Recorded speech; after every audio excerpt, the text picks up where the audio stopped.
What's going on about this Afro think tank? Today we're going to talk about the toxic culture Koreans bring to America, because their toxic culture has affected America. Their toxic culture, this is Korean people and their toxic culture. All right, their toxic culture that they ran away from, brought to the Americas and implemented within the culture established in America, right? And see, African Americans' culture is one of defiance and revolution, fighting against white supremacy. That's our culture, right? And our culture has fought against that said white supremacy, right? But Korean culture, right, has fought to protect white supremacy because they believe that they can benefit from white supremacy because of their toxic culture that they have in Korea. You see, I see all these Asian people online talking to African Americans, right, as if their placement in America is the same as African Americans' placement in America, as if we are the same. They're comparing. We have the well-to-do 1% of the Korean population, the ones that have enough money to fly across the world and establish a business, the ones that were smart enough about one topic to be able to come over here and reap the benefits of what my ancestors fought and died in order for them to be able to have the opportunity to take advantage of, right? Right. So while they were doing all of that, right, and they were shitting in our faces, disrespecting us in our faces, all manner of unhuman, subhuman cultural behavior that they project onto us, even though the group of people who have did the most damage to them has caused them all of their problems that they currently complain about, and who they continue to complain about today as a group of people who do not give them, right, equality, as they complain about racism from white people, as they try to be like white people, as they practice the same racism that they complain that white people are doing to them, as they practice that against us, which makes them the ultimate hypocrites, and culturally they're hypocrites. Now, I'm being specific when I talk about Koreans, because there's been many Asians that don't like to be lumped up with this Asian thing, even though Asians like to lump themselves up when it's something positive. But now that there's some heat coming, now Asians have split apart, right? They're not forming Voltron no more. They're all in their own little separate little lions running around and shit, trying to find some milk, all right? But just like anything else, we're going to lump all of you guys up. But I'm going to be specific, because we're going to go and dig up all your dirty laundry, because y'all like to compare the established African American ethnic group with your expat groups who already have an advantage. So what we're going to do is we're going to go to the countries you come from and see what our equivalent would do. We see what the culture, how's the culture like in the places that you come from. They got nothing but people like you in it. And we're going to discover the toxicity within your communities that you brought over here that tried to destroy some stuff that we tried to build that benefited you. Your culture, Korean culture, has destroyed their opportunities in America because of their need for predatory test-taking practices, for your savage step on the neck type behavior towards all people while competing with everybody, thinking that you're competing for a white trophy you ain't never gonna get. You see, when George Floyd was being killed on TV in front of everybody, there was an Asian observer watching that made sure that white man could finish off that black man. And it's a parody of what's been going on. That Asian man who had no voice, had nothing to say, while he stood there oblivious, making sure that the crowd didn't interrupt his precious white partner from killing that black man, right? And that just speaks on how they move in society, as in their own communities they're afraid to speak up because they know there are consequences for opening your mouth. But they come to America and all of a sudden they find a voice when it comes to something that they deem as unfair because of their toxic culture that they implanted here in the West, of predatory test-taking, of scholastic savagery. And come to find out, you guys are not as smart as the stereotype says that you guys are, because you cheat. The same way them white people cheat in America, sending their kids who are not qualified to these top-tier schools because of legacy or because daddy got some money, you Asians do exactly the same thing on a higher, more hyperbolic level. So we're going to put out all your dirty laundry, since everybody seems to think y'all can be up in our business and talk about and critique our culture, practice and steal our culture, because you Koreans are most definitely guilty of that. You stole our culture while talking shit about us at the same time. In your countries, you try to make your hair like us. You try to talk like us. Your whole pop culture is a cosplay of us. Everything that makes anything interesting about Korea is you cosplaying us. Because without that, we would just think you were Japanese. Because you and Japanese are very similar. You get what I'm saying? That's the only reason you stick out. Samsung and K-pop. Okay, that's it.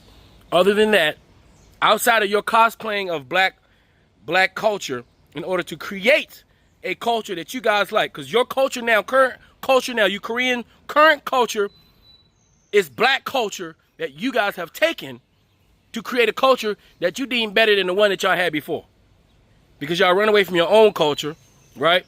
While trying to attach yourself to all the cool shit black people do, while trying to get validated by those white people who don't have any respect for you.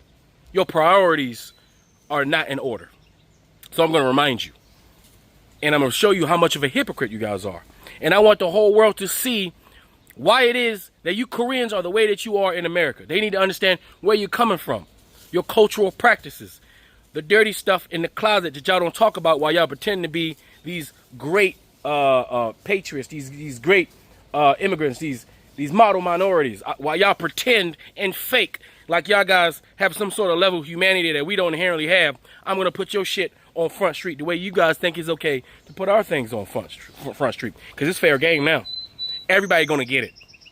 Anyway, y'all tell me what y'all think in the comment section. It's Afro Think Tank. Learn something, teach something. I'm out. Teachers in South Korea, they're typically the victims of abuse. They are typically bullied by students and students' parents. In a Korean classroom, it's safe to assume the student holds the most authority. Because if a student lies and accuses a teacher of doing anything to them, the parent can file a formal complaint, and almost always the school takes the parent's side. If a teacher tries to do anything in an attempt to teach, a parent doesn't like it, they can get a complaint, and it's almost to the point where they can't even actually educate students anymore. The authority of the teachers at this country has hit a rock bottom. I think there's something seriously wrong with the education system. South Korea right now, because the education system is so competitive, a lot of parents feel that their kids can make no mistakes. It's also my kid first, where if the kid is not doing well in that class, maybe it's the teacher's fault. Let's move the teacher out of there and get a new teacher in so my kid can do well, even if all the other kids are doing great. Parents will accuse teachers of child abuse if they even restrain a violent student. There are videos of students slapping teachers in class.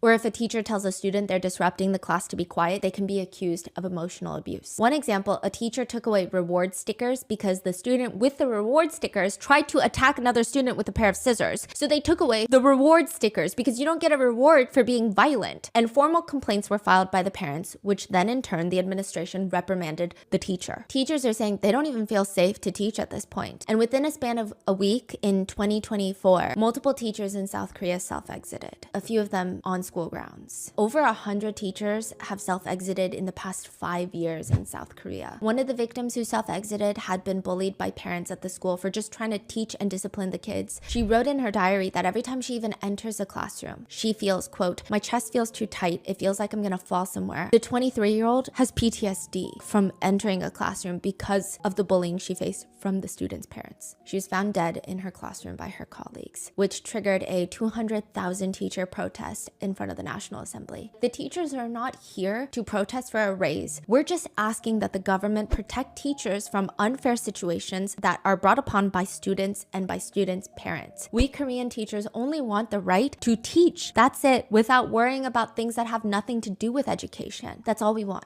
You are not going to believe this. Heck, I can barely believe it, and I read the article. South Korea, students sue their teacher after teacher ends exam 90 seconds early. There's a really good reason for this, and you'll see why here in a second. A group of South Korean students are suing the government because their college admission examination ended 90 seconds earlier than scheduled.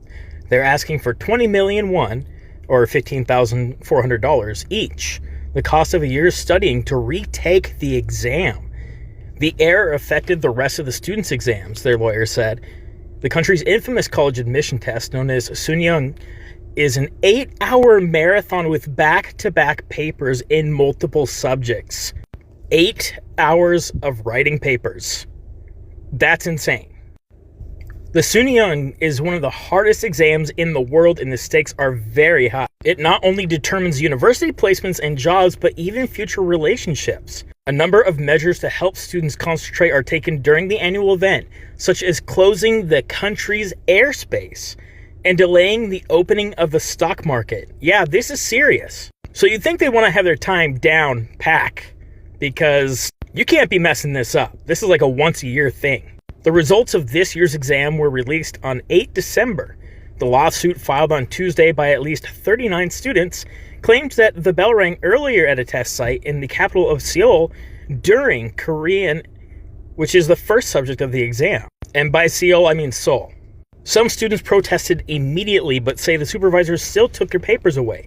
The teachers recognized the mistake before the start of the next session and gave the 1.5 minutes back during the lunch break, but they could only mark blank columns left on their papers and were not allowed to change any existing answers. The students say that they were so upset that they could not focus on the rest of the exam, Yonhap news agency reports. Some reportedly gave up and returned home. Wow. And then they have to wait another year to take that. That's just crazy. Their lawyer, Kim Woo-suk, told local media that the education authorities had not apologized. That's lame. Public broadcaster KBS quoted officials who said the supervisor in charge of the specific test center had misread the time. Bro, if this were me, I'd be setting like 50 alarms to make sure this didn't happen. Silent, of course, because I don't want to get sued. Oh, and this is not the first time students have sued over a bell rung too early. In April, a court in Seoul awarded 7 million won, $5,250, to students who claimed they were disadvantaged. Thousands of teachers in South Korea have been on strike after one of their colleagues was found dead in a school cupboard.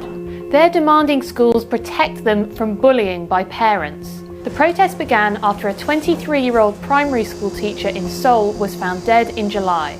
We don't know exactly what happened, and her family have asked the media not to use her real name. But after her death, her cousin says he found diaries and messages describing how she'd felt overwhelmed by parents' complaints. The South Korean President Yoon Suk-yeol has instructed his officials to do their utmost to protect teachers' rights. Thousands of teachers in Something tragic is going on with teachers here in South Korea. At least 100 have suicided over a 5.5-year period. More than half of those are from primary school. So what's going on? OJ Gun is grieving the loss of his daughter, who suicided last year after a barrage of complaints and abuse from parents. These days I have to turn on the TV meaninglessly and have some noise playing, because when I'm alone I start thinking and have to recall those memories again, which is tormenting. A review from the Education Office found her death was linked to work. They kept calling my daughter, saying things like, "You'll never be able to teach again. We'll make sure you eat prison food. I'm going to the police station." South Korea is renowned for putting high school students under immense pressure. You've got to get the good grades to get into a good university, to get a good job, right? Well, that immense pressure has trickled down to primary school, and it's not just kids feeling the pressure. Teachers are in the firing line. The diminished social status of teachers combined with parental hypersensitivity around education means parents now express their demands very actively or even aggressively. This teacher, we'll call Kim Min-jun, was accused of abusing students. One complaint was he provided water at a sports carnival, but not sports drinks. So parents went to the police. Prosecutors eventually gave him the all clear, but the ordeal left him traumatised. He's now at a new school. I thought, no, that can't be it. It must be something else. It doesn't make any sense that they would report that as child abuse. But later, during the police investigation, when they asked me about it, I got angry at the police, saying, "What nonsense is this? How is that child abuse?" After mass protests last year, teachers were given a hotline for support, and they're no longer automatically removed if there's a complaint against them. Parents can also be fined if they're being a nuisance. Those affected by this crisis are demanding more.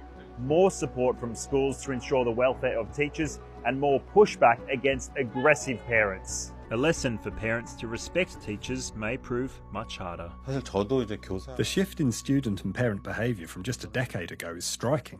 Teachers are really struggling nowadays. A South Korean teacher was demanded to be removed from the school because she suffered a miscarriage. Not one, but a group of parents at the school wanted the teacher gone because she had a miscarriage. This whole thing has sparked major discussions and backlash online. So all of this started at an elementary school in South Korea. The teacher, who was pregnant, let's just call her Miss A, She had actually asked not to be assigned to a first grade homeroom due to her health conditions along with the pregnancy. The school director denied her request and put her in first grade anyway. And on the first day of school, she actually collapsed and suffered a miscarriage. And naturally, rumors started floating around because she didn't make it to the open house ceremony.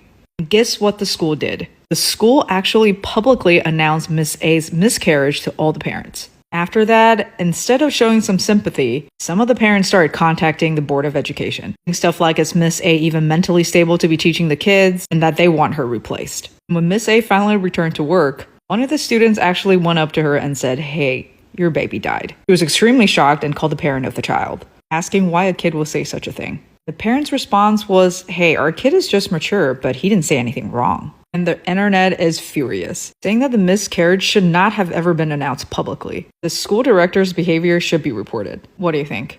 A South Korean teacher was... You know how they say money can't buy intelligence? And that is mostly true, but it can buy standardized testing. So in South Korea, there was a study done that surveyed straight A students in high school versus, and this is in one school. So they looked at all the straight A students in this one school. And then in that same school, they looked at all the BC students, right? And then they looked at the parents. The straight A students had an income difference of nearly $5,000 a month. They can pay for more tutoring. You know, they have more access to resources. They don't have the extra stress of maybe getting a job to help out their parents make rent. They can just study. That's it. How do you outstudy those kids when they're being taught by former Seoul University admissions counselors? Hi everyone, I'm Korean, and I just want to let you guys know that it's a lie when K-pop fans say that their idols aren't saying the N-word in their songs. In a lot of K-pop songs, you'll hear the word nega, which fans will tell you means you. However, Koreans almost never use that word to mean you, and instead they say 당신 instead. Nega is a running joke for Koreans because they think it's funny that they can say that word to mean the N-word, but they can just tell foreigners, oh, we mean you, we're saying you. If you look at how the word is used in context, it becomes clear that it's used in a derogatory way. Because if you take this song by BTS, you can see here they use nega, then they follow that with 나한테, which means that's what I. 이름 means call, and 안도에 means black people. So that word, that's what I call black people. So if you're a K-pop fan, please hold your idols accountable so we can hopefully put an end to this practice of idols putting in this Korean in-joke just to make fun of and degrade Americans who are none the wiser.